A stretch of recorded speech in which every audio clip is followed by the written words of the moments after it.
ሰላም እና ጤናን እንደ ሁል ጊዜውም እመኝላችኋለሁ። ውድ የስፖርት አፍቃሪያን ስፖርታዊ መረጃዎችን በተለመደው በሰዓታችን ይዘን መተናል። ውድ ቤተሰቦች እናንተም እኛን እንዳስለመዳችሁን ቪዲዮን በላይክ ጀምሩት። ዛሬ ከዚህ ቪዲዮ በርካታ ላይኮችን እንጠብቃለን። ቀጥታ ወደ ስፖርታዊ መረጃዎች ስንሻገር በአጫጭር የስፖርት መረጃዎች እንጀምራለን። ደጋፊውን ይቅርታ መጠየቅ አለብን። ጂያንሉጂ ዶናሩማ ጣሊያናዊው ግብ ጠባቂ ጂያንሉጂ ዶናሩማ ቡድኑ ትላንት ምሽት በኖርዌይ ለደረሰበት ሽንፈት ይቅርታ ጠይቋል።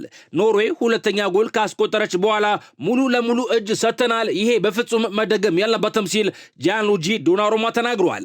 አክሎም ለዓለም ዋንጫው ለማለፍ መጋቢት ላይ በምናደርገው ጥሎ ማለፍ ጨዋታ በሙሉ አቅማችን መጫወት አለብን ብሏል። ለውጤቱ ደጋፊዎችን ይቅርታ እንጠይቃለን፣ ከፍተኛ ብስጭት ውስጥና ንዴት ውስጥ ነን ሲል ተናግሯል። ጣሊያን በትናንት ምሽቱ ጨዋታ በኖርዌይ 4-1 የተሸነፈች ሲሆን በዓለም ዋንጫው ለማለፍ የጥሎ ማለፍ ጨዋታ ታደርጋለች። ኖርዌይ ምድቡን በበላይነት በማጠናቀቅም ከ28 ዓመታት በኋላ ለዓለም ዋንጫው ማለፏን አረጋግጣለች። እንዲሁም ትናንት ምሽት ከተደረጉ ጨዋታዎች መካከል ፖርቹጋል ለዓለም ዋንጫ ማለፏን አረጋግጣለች። ፖርቹጋል ከአርሜኒያ ጋር ያደረገችውን የዓለም ዋንጫ ማጣሪያ የምድብ የመጨረሻ ጨዋታን 9-1 በሆነ ሰፊ ውጤት አሸንፋለች። በጨዋታው ብሩኖ ፈርናንዴዝና ጃኦ 3 ግቦችን በማስቆጠር ሃትሪክ መስራት ችለዋል። ቀሪዎቹን የፖርቹጋል የማሸነፊያ ግቦች ደግሞ ሬናቶ ቬጋና ራሞስ 1 ግቦችን እንዲሁም ኮንሳሲዮ 1 ግብ ማስቆጠር ችለዋል። ክርስቲያኖ ሮናልዶ 6ኛና የመጨረሻ የዓለም ዋንጫ ውድድሩን የሚያደርግም ይሆናል ተብሏል። እንዲሁም የፖርቹጋል ብሔራዊ ቡድን ዋና አሰልጣኝ ሮቤርቶ ማርቲኔዝ ዓላማችን የዓለም ዋንጫውን ማሸነፍ ነው ብሏል። የፖርቹጋል ብሔራዊ ቡድን አሰልጣኝ ሮቤርቶ ማርቲኔዝ የቡድናቸው ዓላማ የዓለም ዋንጫውን ማሸነፍ መሆኑን ገልጿል። ዓላማችን ለዓለም ዋንጫው ማለፍ ነበር፣ እሱን አሳክተናል ያለው አሰልጣኙ አሁን ላይ ደግሞ ዓላማችን የዓለም ዋንጫውን ማሸነፍ ጭምር ነው ብሏል። የዓለም ዋንጫውን ለማሸነፍ የማይሳተፉ ተጫዋቾች እንኳን ቢኖሩ የማሸነፍ አቅም ያለው ቡድን መሆን በቅብናል ሲል ሮቤርቶ ማርቲኔዝ ጨምሮ ተናግሯል።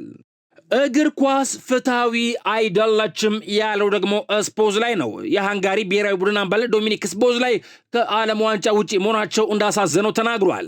ሃንጋሪ ከአየርላንድ ጋር ባደረገችው ጨዋታ ላይ ሲመሩ ቢቆዩም በመጨረሻ ደቂቃ ላይ ግብ ተቆጥሮባቸው ተሸንፈዋል። ይህንም ተከትሎ ሃንጋሪ ከ2026 የዓለም ዋንጫ ውጪ ሆናለች። በጨዋታው ምን እንደተፈጠረ አላውቅም ሲል አስተያየቱን የሰጠው ስፖዝ ላይ በጣም የሚያም ስሜት ነው ሲል ገልጿል። አክሎም እግር ኳስ ፍትሃዊ አይደለችም ሲል ስፖዝ ላይ ጨምሮ ተናግሯል። በሌላ መረጃ ግሪንዊድ የወሩ ምርጥ ተጫዋች ተብሏል። የፈረንሳይ ሊግ የ2025-26 የውድድር ዘመን የወርሃ ጥቅምት የወሩ ምርጥ ተጫዋች ይፋ ተደርጓል። በዚህ መሰረት የማርሴው የፊት መስመር ተጫዋች ሜሰን ግሪንዊድ የወሩ ምርጥ ተጫዋች በመባል መመረጥ ችሏል። ሜሰን ግሪንዊድ በወሩ ውስጥ ባደረጋቸው 4 የሊግ ጨዋታዎች 5 ግቦችን ማስቆጠር ችሏል። በውድድር ዘመኑ 8 የሊግ ግቦችን በማስቆጠርም በፈረንሳይ ሊግ ከፍተኛ ግብ አግቢዎች ደረጃ ሁለተኛ ደረጃ ላይ መቀመጥ ችሏል። ባላንዶርን ከፈለክ የአውሮፓ ቻምፒዮንስ ሊግን ወይንም ደግሞ የዓለም ዋንጫው ያስፈልጋል ብሏል ሃሪኬን።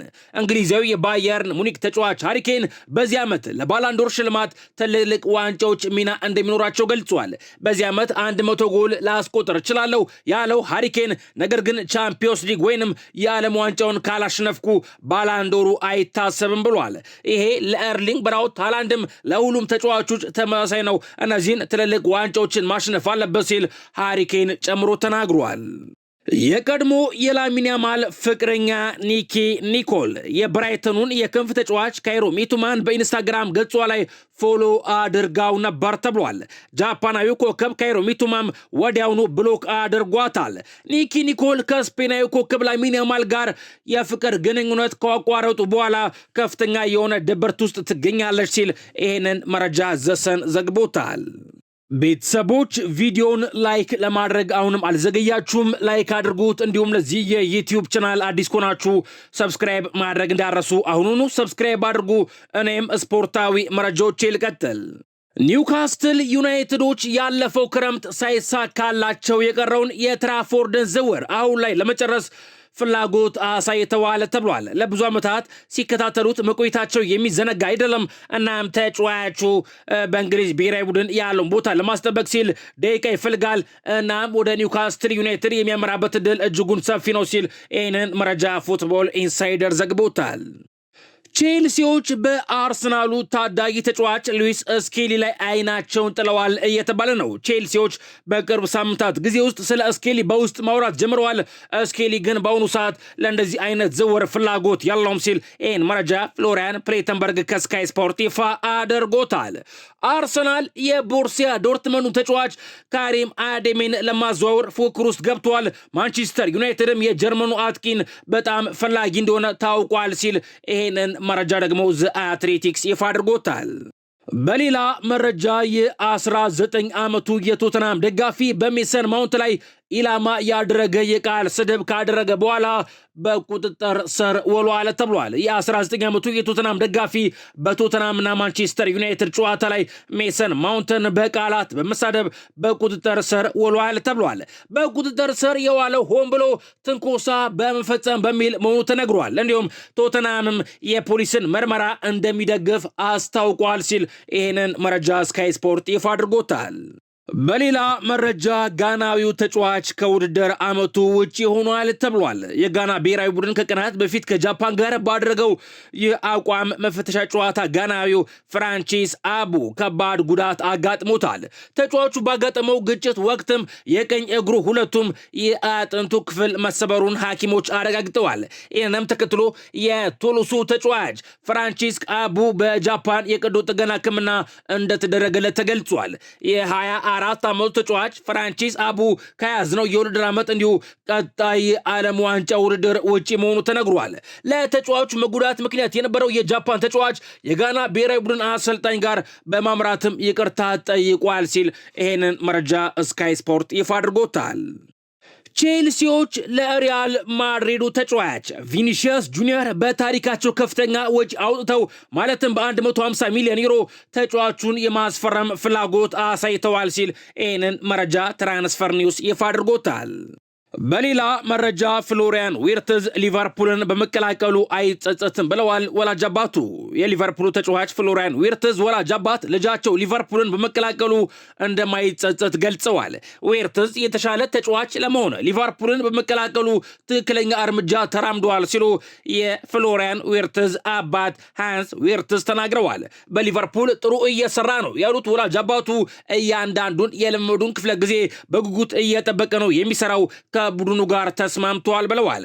እስካሁን ድረስ ነገሮች እየሄዱ ባሉበት መንገድም 100% ደስተኞች ነን ሲሉ ወላጅ አባቱ ጨምሮ ተናግረዋል። ከሊቨርፑል ጋር በተያያዘ አሊሰን ቤከርና አሌክሳንደር ኢሳክ ከጉዳታቸው አገግመው ከብሬክ በኋላ ሊቨርፑል ላለበት ጨዋታ ይደርሳሉ ተብሎ ይጠበቃል ሲል ይህንን መረጃ ሚረር ስፖርት ዘግቦታል። በሌላ መረጃ የባርሴሎናው ታዳጊ የፊት መስመር ተጫዋች ላሚን ያማል ያጋጠመው ጉዳት በአብዛኞቹ እግር ኳስ ተጫዋቾች ላይ የሚያጋጥም አይደለም ተብሏል። ስፔናዊ የባርሴሎና የፊት መስመር ተጫዋች ላሚን ያማል ባለፉት ወራት ከጉዳት ጋር ሲጫወት እንደነበር ሲገለጽ ነበር። ላሚን ያማል አሁን ላይ ጉዳቱን ተከትሎ ለሚደረግለት ሕክምና ከስፔን ብሔራዊ ቡድን ውጪ መሆኑም ይታወቃል። ያማል ያጋጠመው ጉዳትም በሽሽት አካባቢ የሚከሰት የጉዳት አይነት እንደሆነ ተገልጿል። ላሚን ያማል ያጋጠመው የብሽት ጉዳትም ከሱ አጫወት ጋር የሚቀራረቡ ወጣት እግር ኳስ ተጫዋቾችን በተለየ ሁኔታ እንደሚያጠቃ ይነገራል። የጉዳቱ ተጠቂ የሚያደርገው አጭር እንቅስቃሴ፣ በድንገት አቅጣጫና ፍጥነትን መቀነስ እንዲሁም በስልታዊ መንገድ ኳስን ማንከባለል መሆኑ ተገልጿል። ባለፉት ወራት የሪያል ማድሪዱ ማስታንቱኖ፣ ኮል ፓልመርና ኒኮ ዊሊያምስ ተመሳሳይ ጉዳት የገጠማቸው ተጫዋቾች ነበሩ ተብሏል። ጉዳቱ በብሽት አካባቢ የሚሰማ ህመም የሚያስከትል ሲሆን ህመሙ ወደ ላይኛው ጭን እንዲሁም የታችኛው የሆድ ክፍልም ሊዛመት ይችላል ተብሏል። የብሽት ጉዳቱ በተለያዩ ምክንያቶች በቶሎ ለመመርመር እና በፍጥነት ለማከም አስቸጋሪ ሊሆን እንደሚችል ተገልጿል። ጉዳቱ በእረፍት ብቻ ሙሉ ለሙሉ እንደማይጠፋ ሲገለጽ ሁሉም ተጫዋቾች የሚያጋጥማቸው ጉዳት አይነት ተመሳሳይ አለመሆኑ ተነግሯል። ተጫዋቾቹ ጉዳቱ ሲያጋጥማቸው መጫወት እንዲቀጥሉና ህመሙን እንዴት መቋቋም እንደሚችሉ እንዲረዱ ይመከራል ተብሏል። በተጨማሪም ተጫዋቾቹ የተጎዳው ክፍል እንዲጠነከር ህክምናና የመከላከያ ለመመ ልምምዶችን እንዲሰሩ ይደረጋል። አለፍ ሲልም ቀዶ ጥገና ሊያደርጉ ይችላሉ ሲል ይሄንን መረጃ ሙንዶ ዲፖርቲቮ ላሚን ያማል ያስተናገደው የጉዳት አይነት በአብዛኛው እግር ኳስ ተጫዋቾች ላይ የሚከሰት የጉዳት አይነት አይደለም ሲል መረጃውን ይፋ አድርጎታል። በሌላ መረጃ አርሰናሎች የሳካን ውል በማደስ ረገድ ከፍተኛ እድገት እያሳዩ ነው ተብሏል። ቀጣይ ድርድሮችም እየተደረጉ ነው። እናም ግንኙነቱ በጣም አዎንታዊ ነው። በቲምበርና በአርሰናል መካከልም አዲስ ውልን በተመለከተ ድርድሮች እየተካሄዱ ነው። አርሰናል በተቻለ ፍጥነት አዲስ ውል ሊሰጠው ይፈልጋል። እናም ንግግሮቹ በጥሩ ሁኔታ እየተከናወኑ ነው ተብሏል። እንዲሁም ለዴክላን ራይስም አዲስ ውል የማቅረብ ሀሳብ አላቸው አርሰናሎች። አርሰናል ከሱ ጋር የተሻለ አዲስ ውል ለመወያየት ይፈልጋል። ይህ የእቅዱና የውስጥ ውይይቶቹ አካል ነው። አርሰናሎች ለቡካዮ ሳካ፣ ለጁሪየን ቲምበርና ለዴክላን ራይስ ኮንትራት ማራዘም ይፈልጋሉ ሲል ይህን መረጃ ፋብሪዞ ሮማኖ ዘግቦታል። አርሰናሎች ሪካርዲዮ ካላፊዮሪ በቀጣይ ሳምንት በሰሜን ለንደን ደርቢ ጨዋታ አርሰናሎች ከቶተናም ጋር ለሚያደርጉት ጨዋታ ዝግጁ እንደሚሆን ያምናሉ ሲል ይህንን መረጃ ደግሞ ዴቪድ ኦርንስቴን ከዚ አትሌቲክስ ይፋ አድርጎታል። ዘንድሮ ሊጉን የምናሸንፍበት ዓመት ነው። ቴሪ ሄነሪ የቀድሞ የመድፈኞቹ ታሪካዊ ተጫዋች ቴሪ ሄነሪ ዘንድሮ አርሰናል ከ22 ዓመታት በኋላ ሊጉን ያሸንፋል የሚል እምነት እንዳለው ገልጿል። ይሄ የውድድር ዘመን በመጨረሻም ሊጉን በድጋሚ የምናሸንፍበት ነው ብዬ አምናለሁ ሲል ቴሪ ሄነሪ ተናግሯል። ቴሪ ሄነሪ አክሎም አርሰናል የፕሪሚየር ሊግ ዋንጫውን ሲያሸንፍ በቦታው እገኛለሁ ሲል ተናግሯል። የሆነ ሰው እጁን ስላወራጨ ውሳኔ አይቀየርም። ቶማስ ቱሄል የሶስቱ አናብስት አሰልጣኝ ቶማስ ቱሄል ጁድ ቤሊንጋም ሲቀየር መበሳጨቱን ስላሳየ ብቻ የሚቀየር ነገር አይኖርም በማለት ተናግረዋል። ቤሊንጋም ተቀይሮ ሲወጣ ስለ መበሳጨቱ የተጠየቁት ቶማስ ቱሄል በዛ መንገድ አላየሁትም ሲሉ ገልጸዋል። ደስተኛ እንዳልሆነ አይቻለው፣ ነገር ግን አሁን እዚህ ላይ አላተኩረም። የሆነ ሰው እጁን ስላወራጨ ውሳኔያችን አይቀየርም ሲሉ አሰልጣኙ ተናግረዋል። አሰልጣኙ አክሎም ቤሊንጋም ሁለተኛ ጎል ሲቆጠር ደስታውን አለመግለጹ ጥሩ እንዳልሆነ ገልጸው የቡድኑ መንፈስ ሊኖር ይገባል፣ ጉዳዩን እመለከታለሁ ብለዋል። ጁድ ቤሊንጋም ውሳኔውን መቀበል አለበት። ሮጀርስም በቋሚነት ባለመሰለፉ ደስተኛ አይደለም፣ ምክንያቱም መሰለፍ ይገባዋል ሲሉ ቶማስ ቱሄል ጨምሮ ተናግረዋል። በሌላ መረጃ የአፍሪካ ምርጥ ተጫዋች እጩዎች ይፋ ተደርገዋል። የ2025 የአፍሪካ የዓመቱ ምርጥ እግር ኳስ ተጫዋች የመጨረሻ 3 እጩዎች ይፋ ተደርገዋል። በዚህ መሰረት አሽራፍ ሀኪሚ ከሞሮኮ ብሔራዊ ቡድን፣ ሙሐመድ ሳላህ ከግብፅ ብሔራዊ ቡድንና ቪክተር ኦስሜን ከናይጄሪያ ብሔራዊ ቡድን እጩ ሆነው መቅረብ ችለዋል። አሸናፊው ተጫዋችም የፊታችን ሮብ በሞሮኮ ራባት በሚካሄደው የካፍ የዓመቱ ምርጥ ሽልማት ስነ ስርዓት ላይ ይታወቃል። ቤተሰቦች ለእናንተ የአፍሪካ ምርጥ ተጫዋች ማን ነው? አሽራፍ ሀኪሚ፣ ሙሐመድ ሳላህ ወይንስ ቪክተር ኦስሜን? ምርጫችሁ የሆነን ተጫዋች ስም ኮሜንት መስጫ ቦክስ ላይ ጻፉልኝ። በሌላ መረጃ ማንቸስተር ዩናይትዶች የካዜሚሮን ተተኪ በማፈላለግ ላይ ይገኛሉ ተብሏል። በዚህም የሪያል ማድሪዱን ኦሬሊዮ ቹዋሚኒን እንደ ዋነኛ አማራጭ አድርገው ይመለከቱታል ተብሏል። ካርሎስ ካዜሚሮ የማንቸስተር ዩናይትድን ከፍተኛ የደሞዝ ቅነሳን የተካተተበትን አዲስ ኮንትራት ለመቀበል እያንገራገረ ነው ተብሏል። ይህንንም ተከትሎ በዚህ የተነሳ የማንቸስተር ዩናይትድ አመራሮች ለቦታው ሁነኛ ሰው ለማግኘት አበክረው እየሰሩ ይገኛል ሲል ይህንን መረጃ ዲፌንስ ሴንትራል ይፋ አድርጎታል። በሌላ መረጃ ካዛኪስታንን ማሸነፍ ካልቻለን የዓለም ዋንጫው ላይ ምን እንሰራለን ብሏል ዶኩ። ቤልጂማዊ የፊት መስመር ተጫዋች ጄሬሚ ዶኩ ቡድናቸው በካዛኪስታን ብሔራዊ ቡድን ነጥብ መጣሉ እንዳበሳቸው ገልጿል። ሰዎች ለቡድኑ ድክመት ሉካኮ፣ ዴብሮይና ኮርቷን አለመኖር ማንሳት የለባቸውም ሲል ጄሬሚ ዶኩ ተናግሯል። አክሎም እንደዚህ አይነት ቀላል ጨዋታ ያለ እነሱ ማሸነፍ የማንችል ከሆነ በዓለም ዋንጫው መገኘት አይገባንም ብሏል። ሁሉም ሰው የተሻለ ማድረግ አለበት፣ እኔም አሰልጣኙም ሁላችንም ሲል ዶኩ ተናግሯል። ቤልጂየም ለዓለም ዋንጫ ለማለፍ የመጨረሻ የምድብ ጨዋታዋን የምትጠብቅ ይሆናል ተብሏል። በሌላ መረጃ ከግንቦት ወር ጀምሮ ከአውሮፓ አምስቱ ታላላቅ ሊጎች ውስጥ በጣም ብዙ ግቦች የተቆጠረበት ግብ ወልቭስ ነው ተብሏል። ወልቭስ 18 ጨዋታዎችን አድርጎ 39 ግቦች ተቆጥሮበታል ተብሏል። ይህም ማለት በአንድ ጨዋታ በአማካኝ ከሁለት ጎል በላይ ማለት ነው። እንዲሁም ከወልቭስ በመቀጠል በጣም ብዙ ግቦች ተቆጠረበት የተባለው ክለብ የመርሴይዱ ክለብ ሊቨርፑል ሲሆን 22 ጨዋታዎችን አድርጎ 36 ግቦች ተቆጥሮበታል ተብሏል። ከሊቨርፑል በመቀጠል በጣም ብዙ ግቦች የተቆጠረበት ክለብ ኢንተራንክ ፍራንክፈርት ሲሆን 19 ጨዋታዎችን አድርጎ 35 ግቦችን ተቆጥሮበታል። በመቀጠል ኖቲንጋም ፎረስት አለ 21 ጨዋታዎችን አድርጎ 35 ግቦች።